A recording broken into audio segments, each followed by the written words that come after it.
Salut tout le monde, aujourd'hui je vais parler du tribalisme. Le tribalisme, vous savez, on le fait, c'est pas de notre faute. Tout le monde, presque dans tous les pays, ça existe, mais le plus souvent en Afrique. Et un pays comme le Gabon, regardez un petit pays comme ça. Je peux dire je peux dire le Gabon est peut-être un des 5 pays les plus petits du monde. Peut-être même le deuxième. Parce que, bon, après la Guinée équatoriale, peut-être que ça vient le Gabon. Je ne sais pas. Bon, peut-être qu'il y a un autre pays qui est encore plus petit que le Gabon, hein, qui succède à la Guinée équatoriale. Je ne sais pas. Mais regardez, un petit pays comme le Gabon, là on compte combien d'ethnies? Combien d'ethnies qu'on compte dans le Gabon? Bon, ce qui est bizarre dans tout ce qu'on a, dans toutes ces ethnies-là, on peut dire qu'il y a une seule ethnie qui est différente. C'est le Fan. Là, on peut comprendre, oui.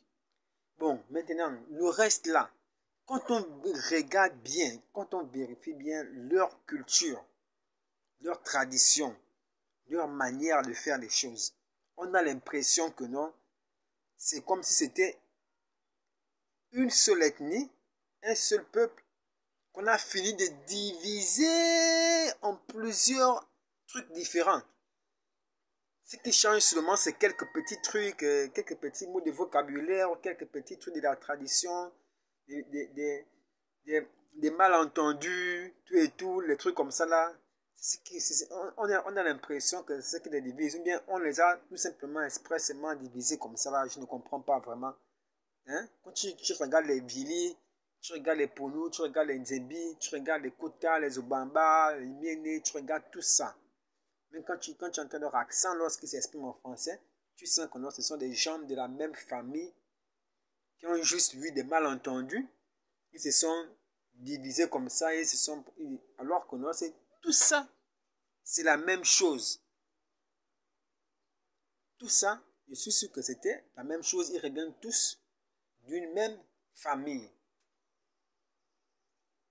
Un petit pays comme ça, là, comment on va parler de combien d'ethnies, c'est combien, jusqu'à ce qu'on voit même une ethnie qui compte même peut-être moins de 100 000 habitants. Même vous-même. Est-ce que c'est sérieux? Une ethnie qui va compter moins de 100 000 habitants. Pourquoi? Parce qu'on a tout. Et voilà pourquoi le Gabon est bizarre comme ça. Trop de divisions, des trucs. Les divisions dans les tribus, tout ça là. Oh non, Seigneur. Ah. Les histoires de O et Sandoun et Fak chez les femmes. Et Sandoun et Fak et Saben chez les femmes. Tout ça, c'est en fait la même division là. C'est aussi un peu comme la même division chez les Bilop aussi.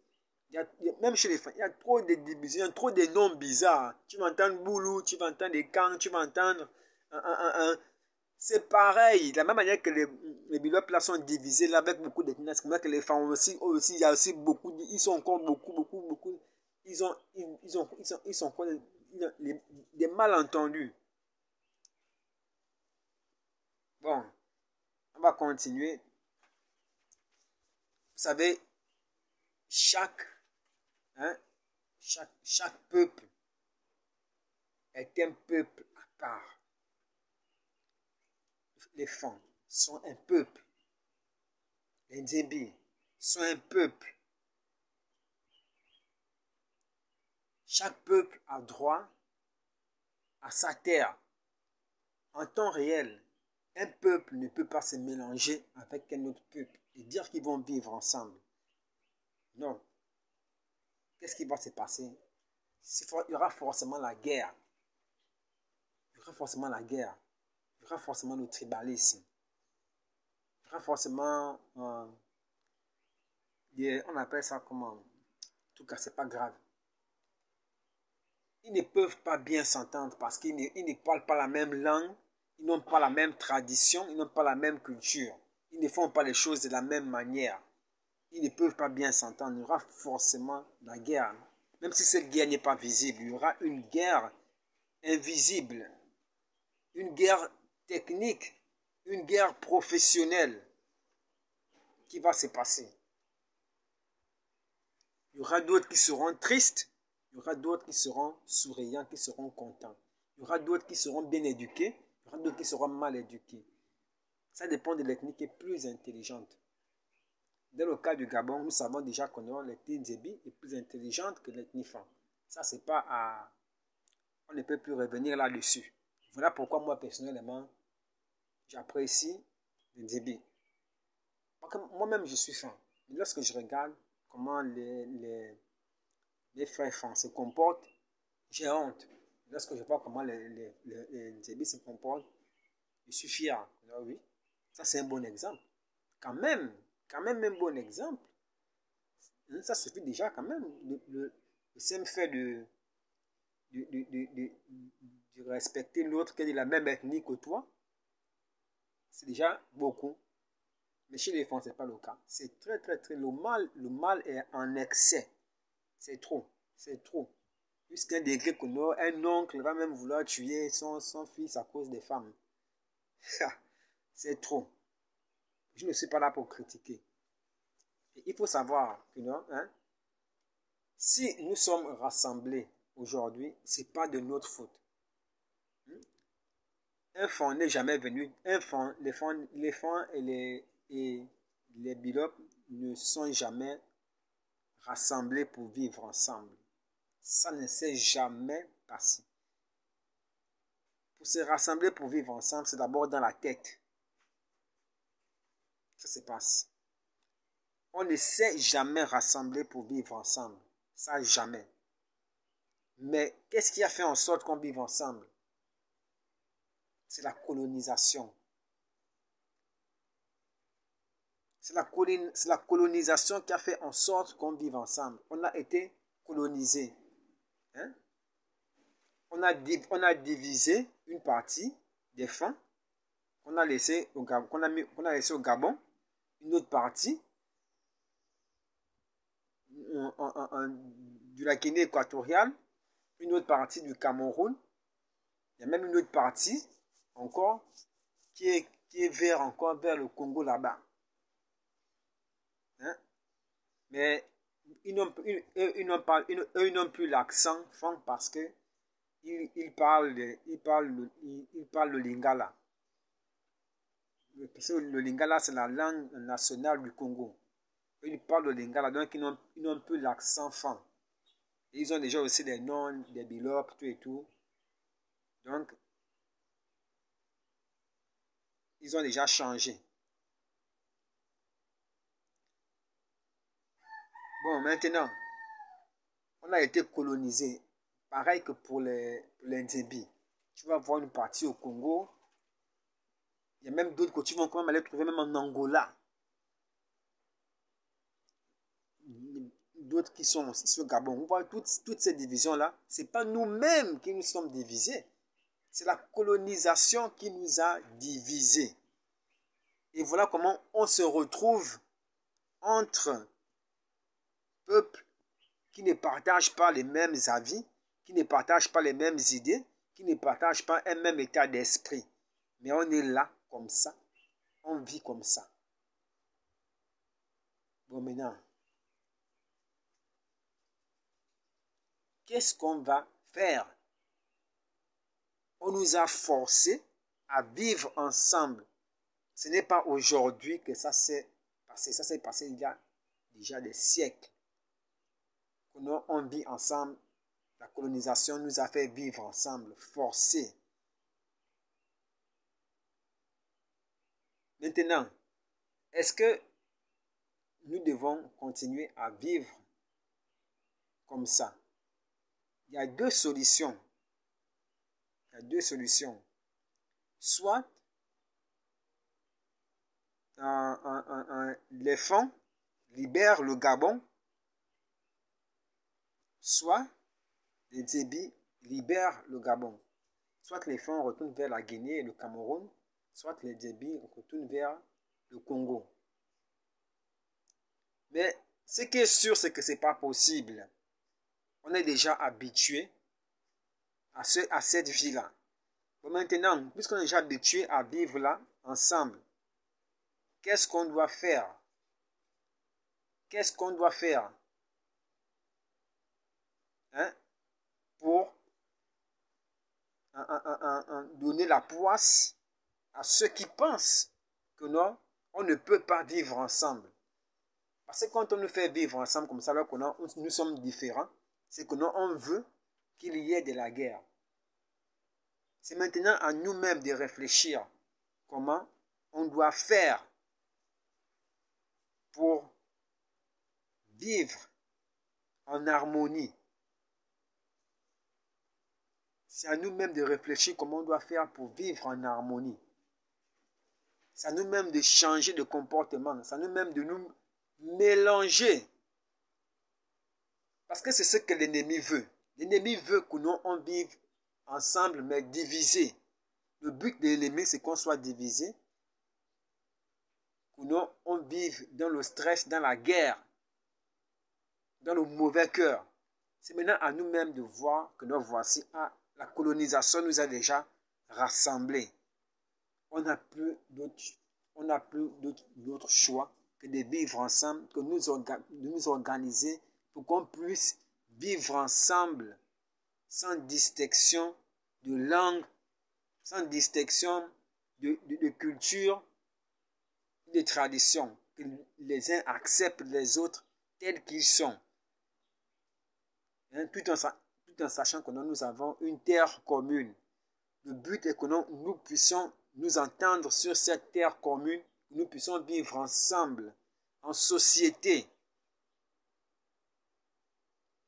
tout en évitant en tout cas, nous m'échappe dans la tête, tout en évitant les discriminations. C'est ça.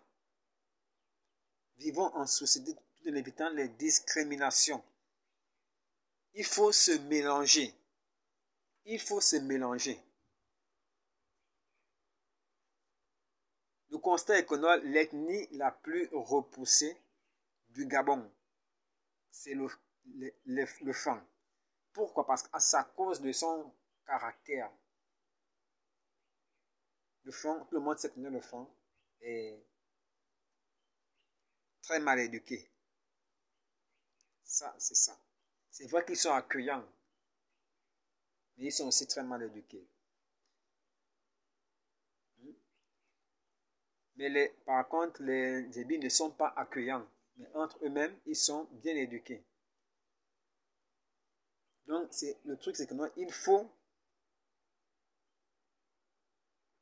créer une cohésion sociale pour qu'on puisse vivre ensemble.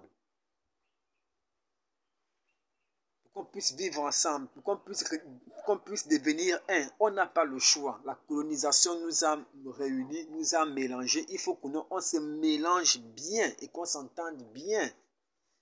Il faut qu'on arrête de faire les trucs comme par exemple, ce que les politiciens font là n'est pas bien. Parce que tu veux avoir le peuple avec toi, tu veux avoir les voix, tu vas aller faire la politique en langue. Et lorsque tu parles déjà la langue, c'est fini. Tous vont dire, oh oui, Madonna, oh oui, Mojang. Et quand ils ont commencé à chanter Mojang là, c'est fini. L'autre là-bas sera vexé.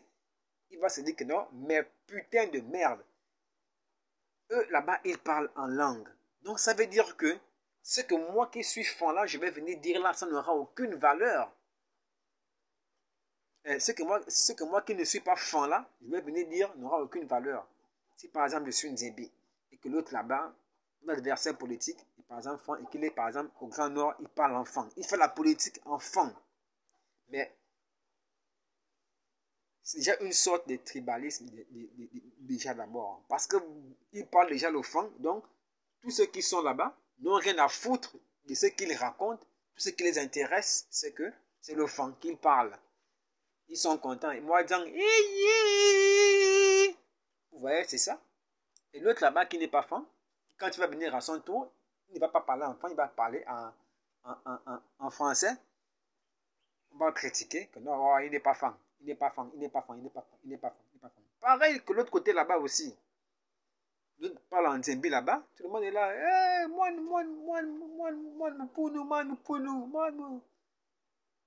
C'est comme ça. Donc l'autre aussi, qui n'est pas français, va dire que non, mais vous voyez que non, c'est comme si on n'était même pas dans un pays. C'est comme si chaque ethnie vit pour lui. Chacun vit pour soi. Chacun pour soi, Dieu pour tous. Et maintenant qu'on sait déjà que non, hein, ceux qui sont plus beaucoup dans ce pays-là, ceux qui sont plus nombreux en matière de politique, qui adorent la politique, là, c'est les femmes. Donc, le bilan plus c'est déjà que non, hein, le fan, lui, ça, presque toute sa population, presque tous les femmes vont le voter.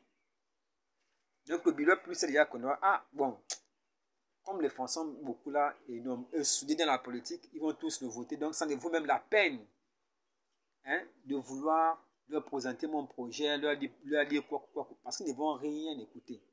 Donc vaut mieux faire quoi? Vaut mieux chercher des voies et moyens pour m'imposer, tricher, comme ça. Tout ça, c'est parce que la population n'est pas mature. La société gabonaise n'est pas une société mature. On a besoin de maturité. Arrêtez de faire les choses parce que c'est l'ethnie, non, c'est pas comme ça qu'on fait. C'est pas comme ça qu'on fait. Si vous faites les trucs parce que les politiciens, eux, ils veulent seulement leur argent. Hein? Parfois même, il s'en fout même de vous. Il n'a rien à foutre de vous. Il parle enfant. Il vous ramène et vous aussi, vous commencez à le suivre. Pareil que là-bas. Il s'en fout même de vous. Il parle seulement en Nzembi. Vous tous, vous commencez à le suivre. C'est pas comme ça qu'on fait les choses. Il ne faut pas vous laisser emporter par les émotions. Il faut vous laisser emporter par ce qu'on appelle la norme, par la raison. C'est ça.